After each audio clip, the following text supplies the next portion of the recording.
మనకు మామిడి పంటల్లో అయితే ఈ విధంగా చెదలు అయితే రావడం అయితే సహజం అండి. కావున మనం ఏం చేయాలంటే మొక్కల యొక్క సంరక్షణ కోసం అయితే మనం ప్రతి 6 నెలలకు ఒకసారి అయితే 1 కిలో కాపర్ సల్ఫేట్ మరియు 2 కిలోల మైలతూత సున్నం అయితే వేరు బకెట్లు ఫస్ట్ మొదటగా అయితే ఒక 5 లీటర్ల వాటర్లో అయితే బాగా కలుపుకోవాలి.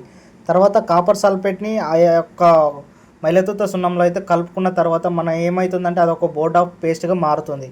తర్వాత మనం ఏం చేయాలంటే మొక్క యొక్క బేస్ అంటే అడుగు భాగం నుండి ఒక ఫీటున్నర ఎత్తులో అయితే మనం చెట్టు చుట్టూ అయితే పూసుకోవాలండి. ఆ విధంగా పూసుకోవడం ద్వారా మొక్కకు ఎలాంటి ఫంగస్ కానీ స్కేల్స్ కానీ ఎలాంటివి అయితే మనకు దరిచేరవు. కావున మనం ప్రతి 6 నెలలకు ఒకసారి అయితే ఖచ్చితంగా అయితే మనం ఈ విధంగా అయితే చేసుకోవాలి. చేసుకోవడం ద్వారా ఏంటంటే ఎలాంటి చెదలు కానీ ఇట్లా బంకలు కానీ స్కేల్స్ కానీ ఫంగస్ కానీ అయితే దరిచేరవండి. కావున ప్రతి ఒక్కరు అయితే 6 నెలలకు ఒకసారి అయితే ఖచ్చితంగా బోర్డ్ ఆఫ్ పేస్ట్ని అయితే మనం చేసుకోవాలి.